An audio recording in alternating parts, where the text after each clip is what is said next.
நீங்கள் சக்தி சர்மா நிறைய குழந்தைகள் பார்க்குறீங்க, மாணவர்களுக்கு வந்து கவுன்சிலிங் கொடுக்குறீங்க. பொதுவாக இன்னுமே நாம் வந்து குட் டச் பேட் டச் பற்றி பேசுகிறோம். அதை இன்றைக்கி பேர் மாற்றிருக்கோம், சேஃப் டச் அன்சேஃப் டச்சுன்னு பேசுகிறோம்.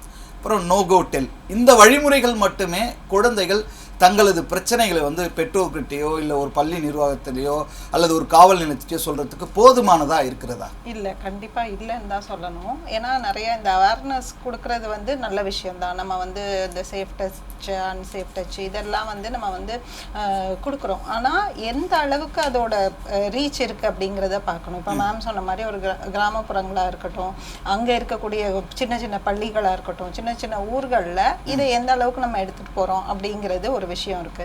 ரெண்டாவது, அப்படி நம்ம அவங்களுக்கு சொல்லி கொடுக்குற அந்த விஷயங்களை அவங்க மனசு விட்டு பேசுறதுக்கோ இது அதை கேட்கறதுக்கான சூழல் இங்க இருக்கா அப்படிங்கிறத வந்து நம்ம முக்கியமா பார்க்க வேண்டியது இருக்கு. ஏன்னா நாங்க இந்த அரசு, இதுக்கு முந்தின அரசு, எந்த அரசாங்கமா இருந்தாலும் ஒரு குழந்தைகள் பிரச்சனை, ஒரு இந்த இப்போ இவங்க சொன்ன மாதிரி ஒரு அமைச்சகம் அப்படிங்கிற மாதிரி இந்த மனநலம் சார்ந்த பிரச்சனைகள் வந்து அது ஒரு நம்மளுடைய உடல் நலம் மாதிரி தான் மனநலம். இப்போ வந்து நமக்கு விளையாட்டுத்துறை நம்ம வந்து வச்சுருக்கோம், நம்ம சுகாதாரத்துறை அந்த மாதிரி வச்சுருக்கோம்.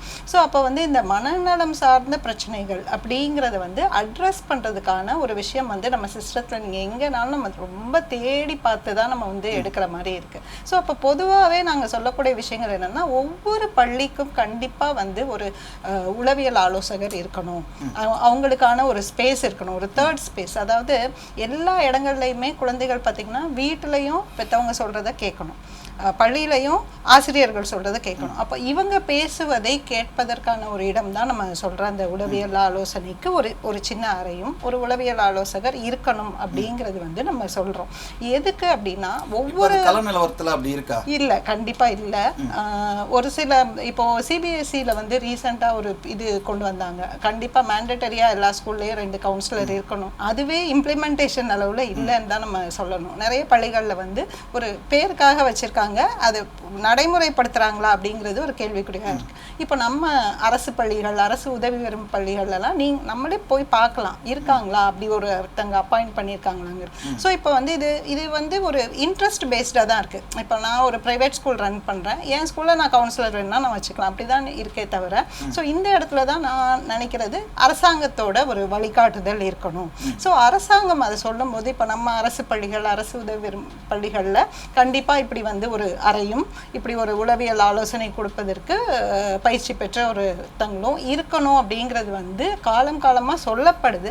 ஆனால் அது எந்த அரசுக்குமே அது வந்து அந்த அளவுக்கு எஃபெக்டிவாக போய் சேர்ந்திருக்கா, அவங்க அதுக்கான ஒரு திட்டமோ இல்லை குறைந்தபட்சம் நம்ம கேட்கறது வந்து ஒரு வழிகாட்டுதல்.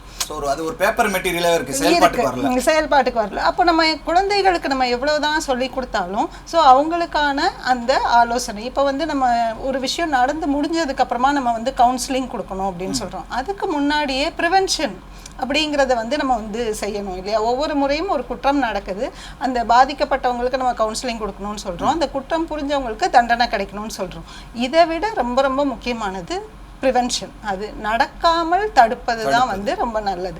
ஸோ அப்போ அப்படி இருக்கிற இடத்துல அவேர்னஸ் குழந்தைகளுக்கு மட்டும் நம்ம கொடுப்பது எப்படி போதுமானதாக இருக்கும்?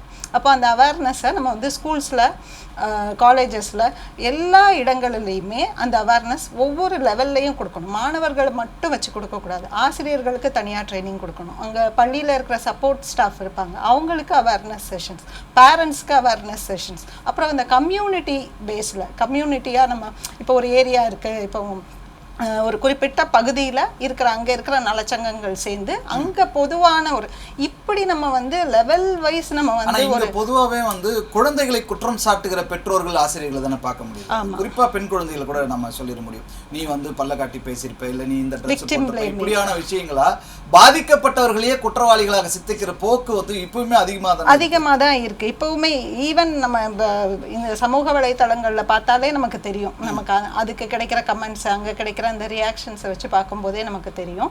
பள்ளிகள்லையும் சரி, இன்னும் வீடுகள்லையும் சரி, நமக்கு அதுக்கான சூழல் வந்து சேஃபாக இருக்கா அப்படின்னா கண்டிப்பாக இல்லை. ஒரு உதாரணத்துக்கு, ஒரு கிராமப்புற பள்ளிகளில் ஒரு பெண் குழந்தை நல்லா அழகாக ட்ரெஸ் பண்ணிட்டு வந்தால் கூட உடனே டீச்சர் என்ன சொல்லுவாங்க, நீ இப்படி வந்தனா எப்படி படிப்ப, நீ வந்து ஸோ அந்த ஒரு ஜட்ஜ்மெண்டல் டோன் வந்து அந்த இடத்துல வந்துடுது. இப்போ வீடுகளோட நிலைமை இன்னும் மோசமாக இருக்குது. இப்போ மேம் சொன்ன மாதிரி சொல்லும்போது எனக்கு இந்த விஷயம் ஞாபகம் வந்தது. இங்கே தான் சேஃப்னு ஒரு சேஃபான இடம் பெண்களுக்கும் குழந்தைகளுக்கும் இல்லவே இல்லை. அது பள்ளியும் இல்லை, வீடும் இல்லை. ரீசெண்டாக ஆமாம், இப்போ ரீசெண்டாக ஒரு காவல் நிலையத்துக்கு போக வேண்டிய ஒரு சூழல், ஒரு இந்த கவுன்சிலிங் விஷயமா நம்ம போகும்போது நான் பார்த்த ஒரு விஷயம் என்னன்னா, ஒரு 3 பெண் பிள்ளைகள் இருக்காங்க அந்த குடும்பத்தில்.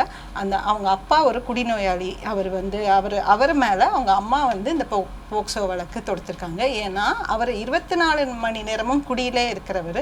தன் குழந்தைகள் கிட்டேயே அவர் தவறா நடக்க ட்ரை பண்றதுனால நான் எவ்வளவு நாளும் பொறுத்துக்கலாம், ஆனா என்னோட குழந்தைகள் வந்து இந்த கஷ்டத்தெல்லாம் அனுபவிக்க கூடாதுன்னு அவங்க அம்மாவே வந்து அதாவது மனைவி வந்து கணவன் மேல போக்சோ கொடுத்து அவரை வச்சிருக்காங்க. அப்போ பெரும்பாலுமே இந்த மாதிரியான குற்றங்கள் வந்து தெரிந்தவர்கள், உறவினர்கள், பெரியப்பா, சித்தப்பா, மாமா, தாத்தா, இந்த மாதிரியான ஒரு உறவுக்குள்ள, அதாவது பக்கத்து வீட்டுக்காரராக இருப்பாரு அல்லது தெரிஞ்சவராக இருப்பாரு இல்லை உறவினராக இருப்பாரு, இப்படியான விஷயங்கள் தான் இருக்கு. ஆமாம், அவங்களுக்கு ஏன்னா பரிச்சயமானவர்கள் மேலே தான் குழந்தைகளுக்கு ஒரு ட்ரஸ்ட் இருக்கும், ஒரு நம்பிக்கை இருக்கும். அப்போ அவங்க கூட அவங்க சாதாரணமாக பேசுறது, அதுக்கான அந்த சூழல் வந்து கொஞ்சம் நிறைய கிடைக்கும். ஏன்னா ஸ்ட்ரேஞ்சர்ஸு அதே மாதிரி இப்போ வெளி இடங்களுக்கு நம்ம போகும்போதெல்லாம் அப்படி டக்குன்னு நம்ம யார்கிட்டையும், நம்ம வீடு, நம்மளை சுற்றி இருக்கிற இடம், நம்ம பள்ளிக்கு போய் வரும் பாதை, அப்புறம் பக்கத்தில் இருக்கிற கடை, இந்த மாதிரி இடங்கள் தான் நம்ம பிள்ளைகளுக்கு வந்து ரொம்ப த்ரெட்டாக இருக்குங்கிறது மிக மிக வருத்தத்துக்குரிய ஒரு சூழல் தான்.